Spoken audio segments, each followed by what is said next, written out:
Então, a gente passou pela parte mais, digamos assim, teórica da questão da cor, né?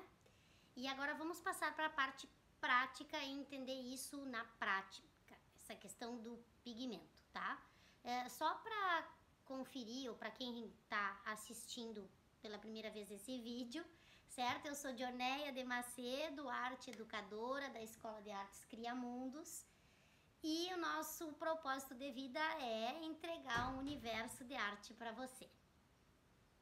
Bom, nos vídeos anteriores então, né, no último principalmente, a gente viu que cor, pigmento, na verdade, pigmento é uma substância, né, que apresenta uma cor para o nosso olhar, certo? E de acordo com essa questão é que a gente vai trabalhar agora. Também lembrando que um objeto só se apresenta da cor X que ele tem, né?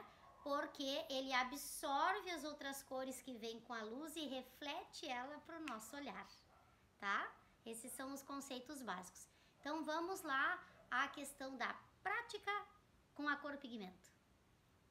Então aqui nós temos uma tinta com o vermelho magenta, aqui com o azul ciano, aqui um corante amarelo, tá? Dentro das cores primárias de pigmento bem originais e também como cores próximas ao conceito do que a gente tem de cor luz, tá? Aqui eu já tenho umas tintas, né? Já são acrílicas, mas elas já são o que a gente chama de com a proximidade do pigmento, ou seja, é um amarelo, tá? Esse aqui é o amarelo cádmio, que com a tinta a óleo ele é muito importante para ele dar sombras e luzes. Aqui eu tenho um vermelho fogo, que é um vermelho comum, e aqui eu tenho um azul, né, que é um azul mais escuro, tá, que é o azul turquesa. Bom, aqui dentro dessas caixinhas escolares normalmente vem um amarelo, um vermelho, que não é o magenta, e um azul, que não é o ciano. Mas mesmo assim, né, eles são as primárias, tanto são as primárias que dentro da própria caixinha, tá? Já vem aqui depois a soma para a gente conseguir chegar com as secundárias de pigmento. Então, toda essa explicação que eu tô fazendo é porque agora a gente vai ver exatamente isso, tá? A primeira classificação de cores pigmento. Então, mãos à obra. Eu vou ser bem iniciante, tá? Aqui. Com relação a esse conteúdo. Então vamos lá, nós vamos colocar aqui uma representação do amarelo, uma representação aqui do pigmento magenta e uma representação do pigmento azul ciano, tá? Vamos colocar aqui um pouquinho. Por que que a gente chama isso de primárias de pigmento? Porque elas vão nos dar todas as outras cores. Então, a classificação das cores a gente sabe, tem primárias, secundárias, terciárias, quentes, frias, complementares e por aí vai. Neutras, tá? Entre outras. Mas a gente tá trabalhando aqui primárias de pigmento, né? E o que elas são de importante para nós e quais as relações e as construções que a gente pode conseguir usando essas três. Tá? Então, o que que a gente faz? A gente faz uma soma, né, para conseguir as secundárias. Por quê? Porque cada cor dessas equivale ao valor 1, né? No momento que eu misturo uma com a outra, eu tenho o valor 2, ou seja, 1 mais 1 é igual a 2, tá? Então, por isso que a gente chama também de cores secundárias, tá? Que são as cores que vêm da mistura das primárias 2 a 2. Então, nós vamos fazer aqui, né, exatamente com aquelas cores que a gente sabe que são as primárias de pigmento, que é o azul ciano, o vermelho magenta e o amarelo. Então, o que que a gente vai fazer? A gente vai pegar uma porção de amarelo, mais uma porção de magenta e vai misturar. Qual é a cor visual que ela nos apresenta aqui? A primeira cor secundária que a gente tá vendo, que é o laranja, tá? aproveitando ainda a questão aqui do amarelo, né? Eu vou somar agora com o azul ciano, porque eu ainda não tinha feito, né? Então, eu pego uma porção de amarelo, uma porção de azul e faço a mistura. Quando eu misturo um pigmento amarelo mais um pigmento azul de cor primária, eu tenho o verde. Eu sei que tem gente que está dizendo aí, isso aí eu já sei. Eu sei que muitos de vocês já sabem, mas não importa, porque eu acho que isso é para ficar para alguém que um dia não saiba começar do zero a aprender, tá? Aí eu tenho o quê? Falta só uma combinação, que é do magenta com o azul. Então, nós vamos lá pegar o vermelho magenta e o azul ciano. E aí, a gente vai misturar e o que a gente vai obter é o violeta.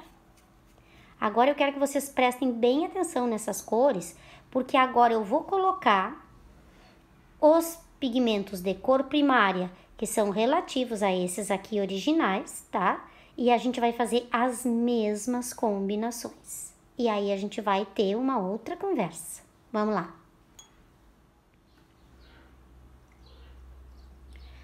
Bom, então aqui nós vamos ter as três primárias, né? Que são o azul, o vermelho e o amarelo. Exatamente como vem na caixinha infantil ali, que a criança vai usar em sala de aula. Nós vamos fazer as mesmas cores secundárias, fazendo 2 a 2, né? As combinações. Então, vamos iniciar exatamente como a gente fez com o primeiro. Vou pegar uma porção de amarelo, uma porção de vermelho e vamos misturar aqui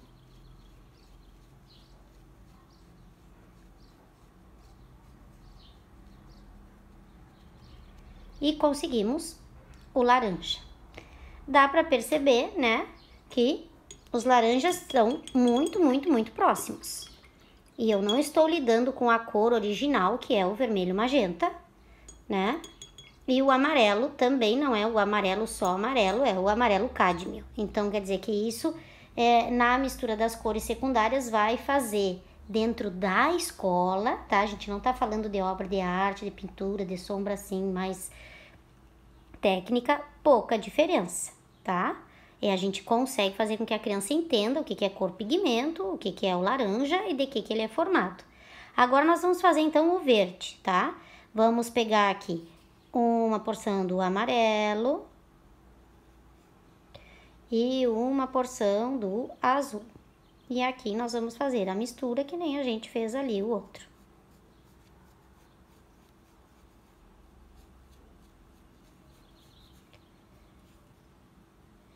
Vocês estão vendo que o amarelo que eu fiz antes, ele é só amarelo, ele não é amarelo cádmio. O azul que eu fiz antes é o azul ciano, não é o azul comum, tá? O azul turquesa, que vem na caixinha ali das crianças. E aqui a gente tá vendo o resultado. Assim, no vídeo, a gente percebe que, claro, porque a tinta é um pouquinho mais espessa, tá? A gente percebe que, como a tinta acrílica é mais espessa, parece que a cor tá mais encorpada, né? E realmente tá, porque já tem, né, alguns outros elementos que vão alterar um pouquinho essa cor. Então, agora vamos pro último, que é o violeta, que é o azul mais o vermelho, ou o vermelho mais o azul, tá? Então, vou pegar aqui vermelho. E vou pegar aqui o azul.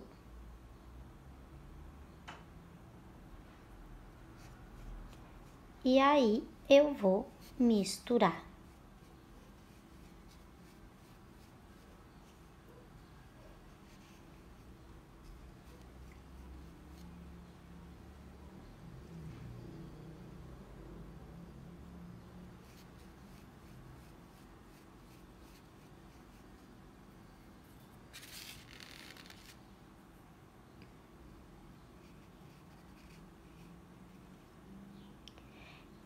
E aqui a gente vê uma questão, né? O nosso, vou trazer bem pertinho aqui para vocês verem, ó. O laranja tá bem próximo, o verde tá bem próximo, mas já está mais escuro. E aqui o que eu vejo? que o nosso violeta não ficou tão violeta como o que a gente conceitua como violeta, né? Por que isso? Porque nem esses, apesar de serem cores primárias, tá? Na mistura, eles já têm outros elementos junto, então eles não conseguem dar aquela primária que a gente tá esperando. Aquela secundária, desculpa, que a gente tá esperando, né? Porque o azul turquesa ele já tem algo mais escuro e o vermelho fogo já tem um outro elemento, tá? Que também vai fazer com que ele faça quase que, se eu prestar atenção aqui, uma coisa mais amarronzada. Por quê? Porque ele já tem um certo laranja, né? É um vermelho fogo que já não é o mesmo vermelho que a gente tinha ali. Aí vem aquela pergunta, né? Então quer dizer que esse azul aqui não pode ser considerado como primária? O azul não pode ser? Na verdade, ele é um azul de pigmento, ele é considerado quaisquer azuis são cores primárias e tudo mais para dentro da escola, para a gente trabalhar na questão escolar, tá? Ele é sim uma cor primária, porque ele faz parte da gama dos azuis, tá? Mas a gente sabe que aquela combinação de secundária, para ela dar bem certinha, a gente tem que respeitar a origem, né? A cor original, considerada como primária, que é o azul ciano, o vermelho magenta e o amarelo, tá? Por quê? Porque nessa aqui, como as cores são mais pesadas, vamos dizer assim, estão mais escurecidas, ela realmente não vai conseguir ter aquele tom que uma cor primária original vai conseguir dar, tá? Agora nós vamos falar então como ensinar esses conceitos em sala de aula, como fixar esses conceitos e como contextualizar esses conceitos dentro da história da arte. Na verdade, a gente vai dar sugestões, certo?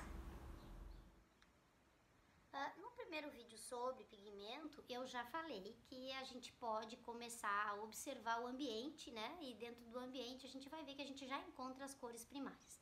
Então, quando o professor vai trabalhar com cores primárias com as crianças pequenas, depois de introduzir o nome das cores, tá? Uma das coisas muito interessantes de fazer é que eles descubram na sala de aula as cores primárias que estão na volta deles.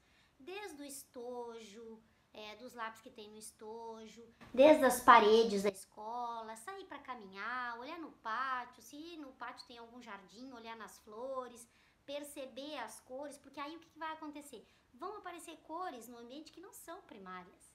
E aí eles vão querer saber como é que é aquela cor e que cor é aquela, porque que aquela não é primária. E aí a gente faz as misturas das cores pigmentos e mostra então as cores secundárias, tá? Essa é uma primeira sugestão.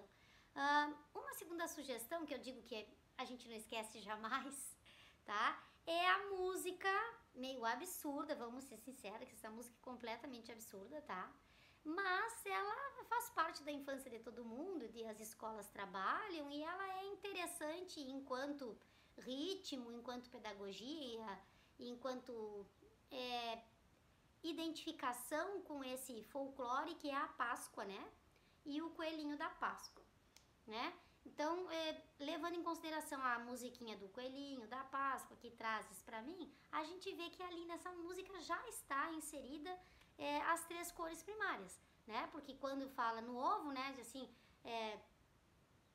coelhinho da Páscoa, que trazes para mim um ovo, dois ovos, três ovos, assim, aí ele pergunta, coelhinho maroto, que cor ele tem? Azul, amarelo e vermelho também. Então, se ele lembrar sempre dessa musiquinha, né, ou se a gente cantar, ou pra gente lembrar quais são as primárias de pigmento, não tem erro, é só lembrar da musiquinha do coelhinho da Páscoa, tá? Então, se eu tô iniciando o ano trabalhando com as minhas crianças, é bom, né, porque a Páscoa é sempre no início do ano letivo, e aí eu já trago essa música e eu já insiro isso e a gente já vai andando, tá? Um artista muito legal e que trabalha com as cores primárias de pigmento, claro que não só com elas, mas que dá um grande destaque a elas, tá? É Mondrian, dentro da sua fase ali geométrica. Então, é legal de trabalhar com criança porque não são obras difíceis, tá? Agora aqui a gente já vai ver algumas, certo? Eu vou colocar agora aqui durante o vídeo as imagens do Mondrian, certo? Para quem não conhece, conhecer e saber quais as que pode usar, tá? E o Mondrian é muito bom, porque ele trabalha com quadrados, com linhas, com retas, com verticais, com horizontais, que são conceitos básicos e que acompanham, dentro da questão da linha como conceito básico, acompanham a cor como conceito básico, porque ele usa exatamente as cores primárias, tá? Nas suas composições. Então seria bem interessante que a gente trabalhasse o Mondrian. E aí vocês podem ser criativos com as releituras. Eu vou mostrar algumas aqui agora para vocês, tá? De artistas que também já fizeram releituras a partir de cores primárias e a partir do Mondrian. E é bem legal porque já vai introduzindo a criança já com os conceitos da história da arte. Já posso contar a história da vida do Mondrian, já posso dizer porque que ele escolheu as primárias. E isso com certeza vai ficar legal ali, tá? E outra coisa, gente, a maioria dos brinquedos infantis, tá?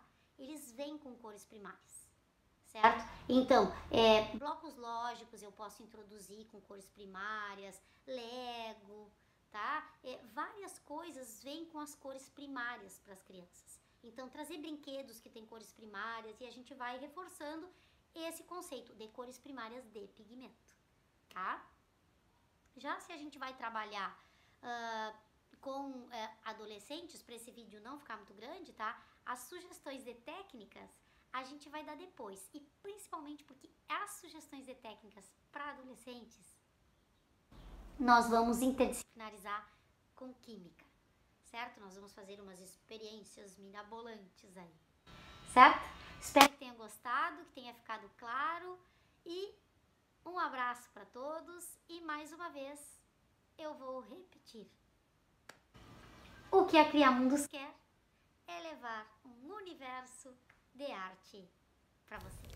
Então aqui a gente vê, né, os ovos de Páscoa que eu falei para vocês, inspirados nas obras do Mondrian.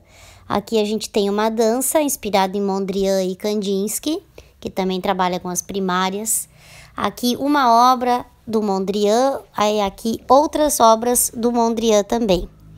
E aí a gente vai ver as releituras, né, que aparecem na moda, né, aqui no caso de Yves Saint Laurent, usando Mondrian. E assim encerramos então nossas dicas sobre cores primárias de pigmento.